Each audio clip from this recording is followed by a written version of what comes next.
রশির গোড়ার মাথায় যিনি ধরবেন, his hand has to be strong.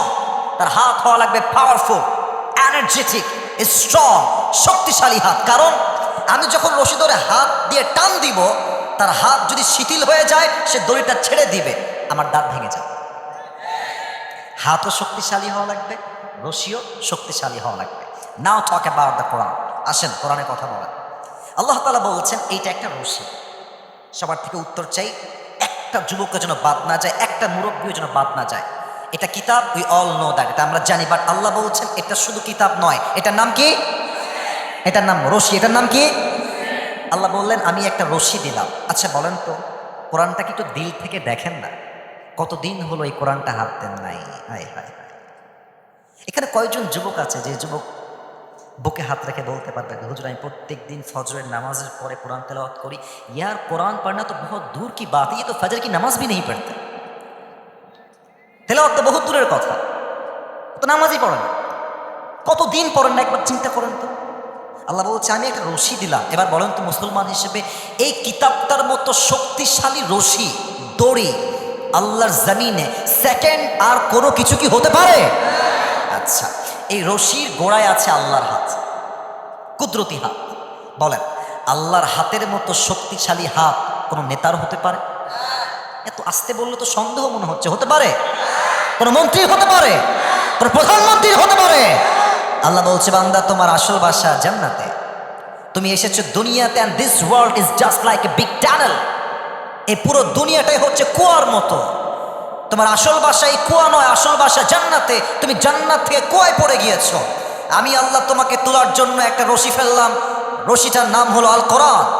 শক্ত করে ধরো, ওয়াতাসিমু বিহাবলিল্লাহ, অল টুগেদার, জামিয়া, সবাই মিলে ধরো। জামাত ইসলাম বুঝি না, বিএনপি বুঝি না, আওয়ামী লীগ বুঝি না, হেফাজত বুঝি না, চরমনায় বুঝি না, আলিয়া বুঝি না, কওমিয়া বুঝি না, সরসিনা বুঝি না, আহলে হাদিস বুঝি না।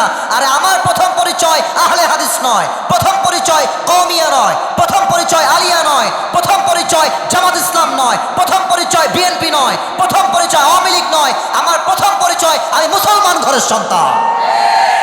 শক্ত করে ধরো এই কোরআনটাকে। কি হবে? এই রশির গোড়ায় আমি আল্লাহর হাত আছে, তোমরা একসঙ্গে ধরবা।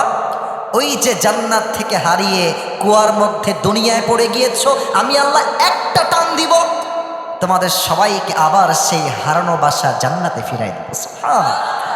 এই হচ্ছে সেই কিতাব, যে কিতাব থেকে তাফসীর শুনতে আজকে আমরা বসেছি। কার কার বউ আছে একটু হাত তোলেন। বউ আছে কার কার? আচ্ছা, বউ আছে আপনাদের, হাত নামান, হাত নামান। এবার হতভাগা কপাল পড়া তাদের বউটো কেউ নাই, সিঙ্গেলরা হাত তোলো সবাই। সিঙ্গেল? হ্যাঁ, এ আমি বিশ্বাস করি না। আপনাদের কারো বউ নাই? আরে আল্লাহ সবাইকে দিনদার নেককার বউ দিক পারেন সবাই, আমিন। যারা আমিন কয় নাই তারা কেউ বউ পাবে না। আরে মিয়া জোরে সোরে করে আমিন।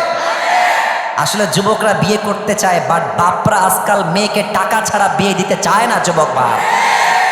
আর বেশিরভাগ মেয়েদের রুচি আজকাল এত খারাপ হয়ে গেছে, টাকা পয়সা পাইলে বুইরা টাকলার সঙ্গে বিয়ের বিয়েতে বসে যায়। আর সরকারি চাকরি থাকলে তো কোনো কথাই নাই। আল্লাহ এমন মেয়েদেরকে হেদায়েত দান করে পড়েন সবাই, আমিন। আমরা তিনটা তাকবীর দিয়ে তাফসীরে ফিরে যাওয়া। প্রথম তাকবীর দিবেন বিবাহিত ভাইরা। দেখতে চাই কে কত নাম্বার বেশি পায়। মিডিয়ার ভাইরা রেকর্ড করছেন, দ্যার ইজ নো বেইনসাফি, এখানে বেইনসাফি করার কোনো চান্স নাই। বিবাহিত ভাইরা কাশি দেন একটা। আজকে বিবাহিতরা অনেক এসেছে বাবুরা, হেরে যাওয়ার চান্স কিন্তু খুব বেশি সিঙ্গেলদের। দেখা যাক, লেটস চেক কারা পারে। বিবাহিত ভাইরা তাকবীর দিবেন, সিঙ্গেল পিপল নো চান্স। তোমরা কিপ কোয়াইট, কিপ সাইলেন্ট, চুপ থাকবা। It's time for the married people. বিবাহিত ভাইরা আরেকবার কাশি দেন। সিঙ্গেলরা চুপচাপ, বিবাহিত ভাইরা লেটস মেক নয়েজ। বিবাহিত ভাইরা তাকবীর দেন, নারে তাকবীর। ওরে বাবা রে বাবা, আপনারা নাম্বার পেয়েছেন আমার থেকে। আসিফ হুজুরের পক্ষ থেকে নাম্বার দিলাম 80 নাম্বার। 80 যান, অনেক নাম্বার দিয়েছে। এবার চেয়ার ভেঙে গেছে তাকবীরের ঠেলায়। আচ্ছা, ওটা মনে হয় মুরব্বী লাভ দিতে গিয়ে ভেঙে ফেলছেন। আচ্ছা, মুরব্বীরা বলছে আজকে জীবনে বহু হারছি, আজকে হারা যাবে না, ঠিক কিনা বলেন? Okay, it's time for the single people. আমি কোনো বেইনসাফির দিকে নাই, আমি ইনসাফ ভিত্তিক নাম্বার দিব। সিঙ্গেলদের পালা, বিবাহিত ভাইরা চুপ থাকবে। সিঙ্গেল ভাইরা নারে তাকবীর। বিবাহিত ভাইরা আমাকে মাফ করে দিন, একটুর জন্য আপনারা হেরে গেলেন, জাস্ট একটুর জন্য। আমার সিঙ্গেল ভাইরা আমার থেকে নাম্বার পেয়েছে 90 নাম্বার। আজকে সিঙ্গেলরাই পাস করেছে, ঠিক কিনা বলেন? মনে কষ্ট বেশি তো, তাই গায়ের জোর একটু বেশি। আমার মনে হয় যুবকদেরকে যদি আপনি অল্প বয়সে বিয়ে করায় দেন, হাজার হাজার যুবক জেনার থেকে বেঁচে যাবে। যুবক ভাই, আর যুবকদের মনকে শান্ত করে দিক, পড়েন সবাই আমিন। এবার আমরা সবাই মিলে শেষ তাকবীর দিব। দেখা যাক বাগমারার সন্তানরা বিড়ালের বাচ্চা না সিংহের বাচ্চা। সবাই কাশি দেন। নারে তাকবীর। আল কোরআনের আলো, আল হাদিসের আলো, কোরআন হাদিস যেখানে, আলেম ওলামা যেখানে, বাগমারাবাসী যেখানে। আপনারা মনকে শান্ত করে দিয়েছেন। আপনার যে স্লোগানের সাউন্ড, এটা প্রমাণ করলো বাগমারার সন্তান একটা বিড়ালের বাচ্চা নয়, সব সিংহের বাচ্চাগুলো আমার সামনে বসে আছে। নারে তাকবীর।